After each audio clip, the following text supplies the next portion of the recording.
Trump making a move into the heart of deep blue San Francisco, looking to charm the socks off donors at a fundraiser tonight. Sources telling Fox News Donald Trump is expected to raise $10 million. Woo! One big shot from Silicon Valley. A former Hillary Clinton donor came out in support of 45 last week, posting on X, quote, "I just donated $300,000 to President Trump.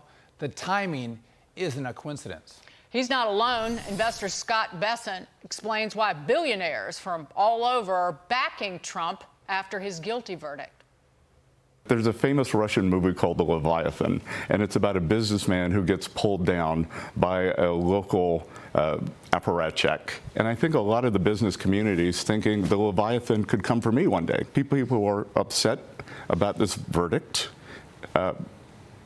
And I think it's galvanizing the base and bringing new people in. And I think the Democrats probably had a model that if we indict him, Donald Trump will go down in the polls 0.8%, and if there's a conviction, then he'll go down 2.5. Wow. Well, the model's blown up in their face. Yeah. Every time he's been indicted, his popularity goes up, the fundraising goes up. Joining us now, our razzle-dazzle political power panel, Fox News contributors Charlie Hurt, Tammy Bruce, and Lisa Boothe. All right, Charlie, I'm going to come to you first. I think Democrats, after January 6th and after the indictments and the convictions, they were trying to make Donald Trump unacceptable, not just to the voter, but for sure to the donor base. And it looks like they significantly misjudged and overplayed their hand that Donald Trump's raising $10 million in San Francisco.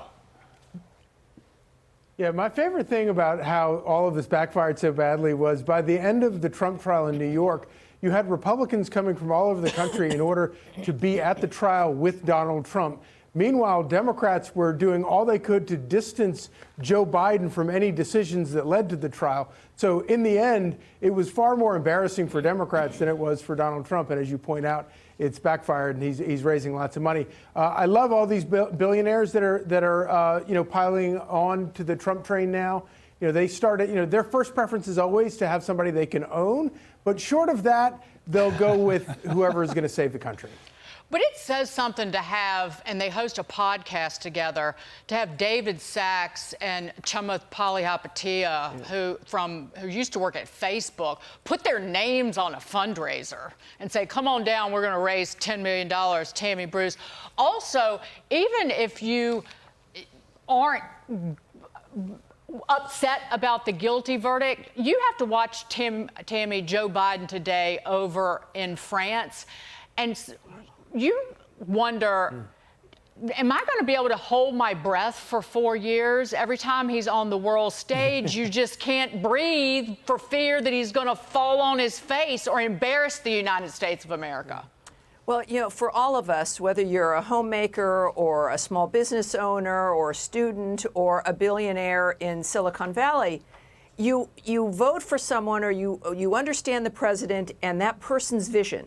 So you have an expectation of regulations, how they're going to react to the economy, what to expect from them. But with Joe Biden, we know that he is not the one running the show. So you've got this framework where you don't know who you're going to get when it comes to who's going to affect the economy and business regulations, the climate of the free market, the issue of censorship. So I'm not surprised. Look, you've got Trump constantly, building out his coalition. New Jersey, the Bronx, now San Francisco, and Joe Biden is worried about the core of his own base and going to like New Hampshire, and they're worried about New York. They stopped the congestion pricing here in New York at the end of the month because they're worried, they admitted, about the election and even local races. So you've got this, it says a great deal about Trump and his willingness constantly to really have this be about all of America. And San Francisco showed us with their recall of that crazy DA that they have the same concerns we have. Liberals, classical liberals, do not hate this country. And if they are appealed to by good, classic conservatives, we're in good shape. Yeah, Chesa Boudin, that's who you're talking about? That's He's right. the son of two terrorists. Yeah, right, Literally. exactly. All right, go All ahead. right, well, Lisa, obviously, I've heard of the $500,000, the million, the $10 million contributions that have come into the Trump campaign since the verdict. But you've worked on campaigns before, and you know the power of these small donations. Donald Trump raised $50 million after the verdict, and there were like $30 to $100 contributions. That is what every campaign wants, is a grassroots donor base that are giving because they believe in the candidacy of the guy they're giving to. Well, and for Donald Trump to have raised almost $300 million in May, I mean, that's otherworldly, right? We have never seen this before. If Donald Trump were a Democrat, can you imagine what the headlines would look like for him? And the average dollar amount is $70, with 25% of those donations being first-time Trump donors.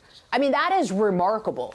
But I think to the points that have been made and to that clip that we saw, I think more and more Americans are waking up to the fact that if Donald Trump were to lose in November, America as we know it will cease to exist. I mean, we're on the verge of societal collapse. This is about so much more than Joe Biden and his lack of mental acuity and his old age and the dementia or whatever else he's struggling with right now.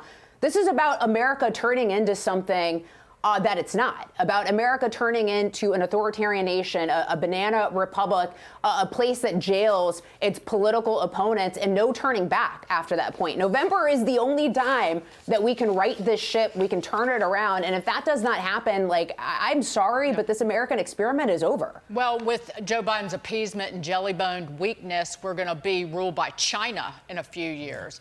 The Trump campaign's on the hunt for a VP. We're going to go rapid fire on this. This is after sending out vetting paperwork to potential candidates, some big names in the mix, like Senators Marco Rubio, J.D. Vance, and Tim Scott. Meanwhile, billionaires are backing Mr. Scott, Senator, leaning into his ability to raise big money. Charlie Hurt, who you got? So I think that the Tim Scott thing, to do it, to give, be charitable about it, I think a lot of them, they know him and he's a known quantity and that's why they like him.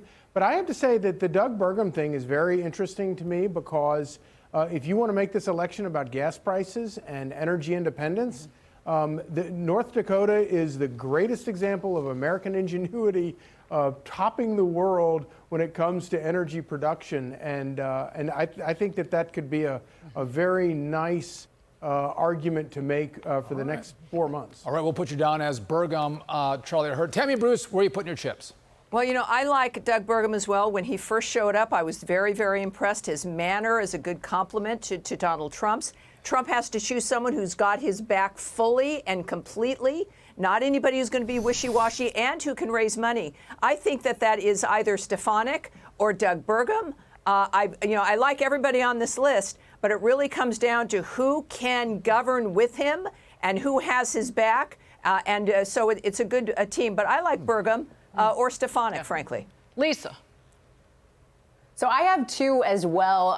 Doug Burgum, for the purposes of he's the only one on the list with executive experience and someone who can probably win over those small sliver, or potentially, hopefully bigger, sliver of independent voters, suburban women as well. And then also J.D. Vance, who I think could do better in Michigan, Wisconsin, in Pennsylvania, places where, so far it's been a really, really tight race. Also, I think he probably more closely aligns with Donald Trump's America First policies. So, but they bring different things to the table. So ultimately, I just think it's going to be who Donald Trump trusts the most, particularly in this perilous time that he's in. Loyalty, and you got to add to the ticket. I think that's the two criteria Trump's looking at. All right, let's move to this, because Senator Elizabeth Warren out there insisting that Republicans are all about revenge after Trump's hush money verdict. Watch. This revenge fantasy is truly alarming. I understand that these are people who have taken their oath of loyalty to Donald Trump, not to the Constitution, not to the people of the United States of America, but to this one man. She sounds just delusional, especially when the man himself denies seeking retribution. Number one, they're wrong. It has to stop, because otherwise we're not going to have a country. Look, when this election is over, based on what they've done, I would have every right to go after them. And it's easy because it's Joe Biden. And you see all the criminality, all of the money that's going into the family and him, all of this money from China, from Russia, from Ukraine. Charlie, What say you? She's a whack nut. I'll take a revenge fantasy any day over this actual revenge that we've seen played out in the courts for the past 4 years, where they're trying to jail Donald Trump. So, give me the fantasy any day. It's a hallmark of desperation, Tammy. You can smell it from here, because all they've got is to try and frighten the voter into voting for Joe Biden. And that's her attempt to do that. Well, it is, but it's also her fear. This is complete projection, right? This is what they do. It's how they think. They expect others to do it as well. But as Trump has said, his victory, which is our victory, and success is our revenge. It is getting this country back on her feet. That's our revenge. Lisa, final word. Well, when Donald Trump says that they're trying to go for you, I'm just standing in the way, he's right. I mean, a D.C. judge just sentenced a pro-life 75-year-old with a debilitating medical condition under the FACE Act to 2 years in prison for peacefully protesting, because they hate our religion, they hate our patriotism, they hate everything this country stands for, which is why they're trying to burn it down, erase our history. Again, what they're trying to do to Donald Trump is representative of something so much bigger, and this election is representative of something so much bigger. And she was the third septuagenarian of those protesters at that particular clinic so sad. who had been sentenced. No doubt. The All right. third septuagenarian. Sending old people to prison. That's what they want to do. Charlie, Tammy, Lisa, great discussion. Thanks for being with us. We appreciate it.